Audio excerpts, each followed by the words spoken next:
Welcome to a whole new edition of the Elephant Show. I'm Elephant 13, and I call this T.G.I. Fantastic Friday.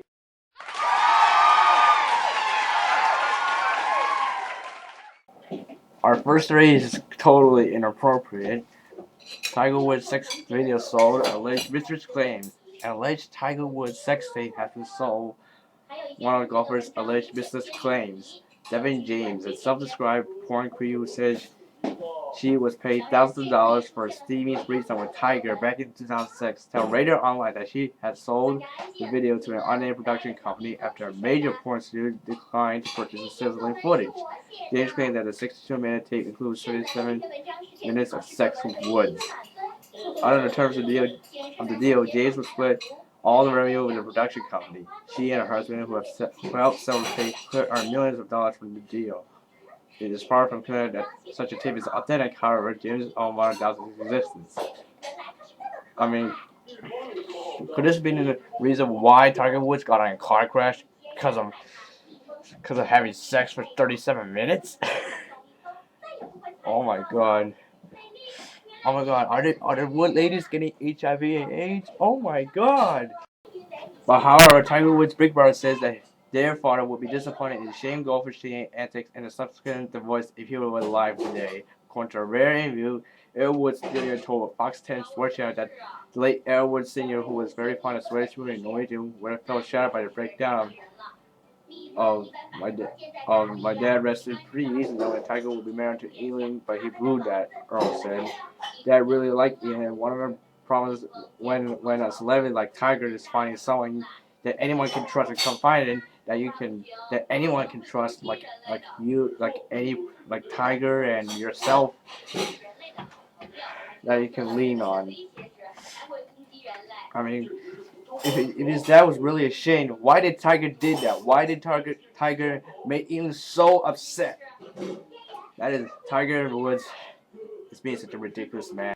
Our second story today is all about politics, and mainly on Obama and Rahm Emanuel, in which he got a sweet partying gift Friday as he left the White House to run for mayor at East Room ceremony led by fellow Chicagoan President Barack Obama. They hugged several times. Obama called Emanuel a great friend and selfless public servant, and Emanuel got to stand in the president's lecture and tout Chicago as the greatest city in the greatest country in the world.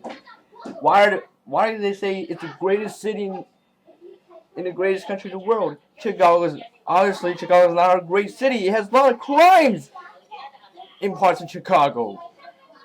But however, it wasn't a bad start. But Emo got a lot more to do if he hopes to win a race where he is viewed as a strong contender, but hardly a given. Good luck, Rahm Emanuel. Hope you win the Chicago mayor elections, pal. The reason why Rahm Emanuel is running for mayor of Chicago is because he needs to make sure that he reminds folks that he is of Chicago and not Washington, D.C. And Emmanuel plans to start his Mario Bay with a listening tour, throwback to his congressional campaign days, where he started his morning at the subway station and at the firehouse. But there are other early moves he needs to make to remain a top candidate to replace Mayor Richard Daley. Here's a look at Emanuel's do list in view of Democratic strategy and other exports. Get the donor base revved up again and assemble a team so they can stop crime in Chicago and make the city a better place. Yay for Rahm Emanuel! Now on to our third story today about The Social Network, which is a movie about the creators of Facebook. It's coming out today, which is about how Mark Zuckerberg created a social networking site, Facebook, in his dorm room at Harvard in 2005. According to Rolling Stones, the movie defines the decade. Social media, and it says social media outlets were convinced as extensions for interpersonal communication. They were designed as very name implies as a social tool. Now it seems we have let social media define us instead of the other way around. A recent study referred in dailymail.co.uk article found that excessive Facebook use is correlated in narcissism.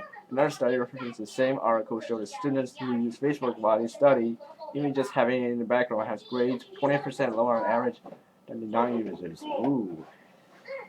I mean, people who use Facebook, they should be nice to people. They shouldn't be so mean to people if they use it for a long time. People who use it for a long time are just like leaving it alone because they're just such douchebags.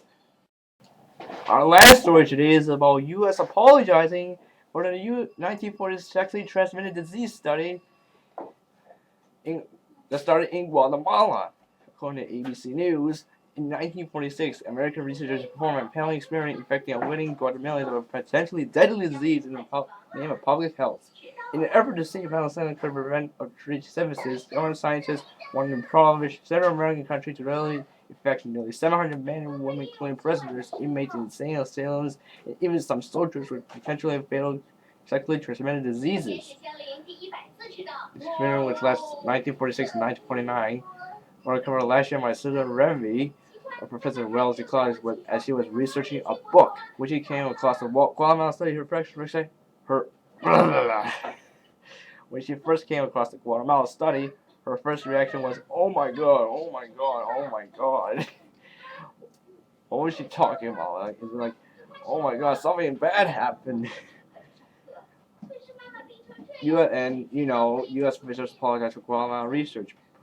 According to President Obama, he himself spoke with the president of Guatemala, Oral Kong, via phone today to accept deep regret over the study, the White House said in a statement.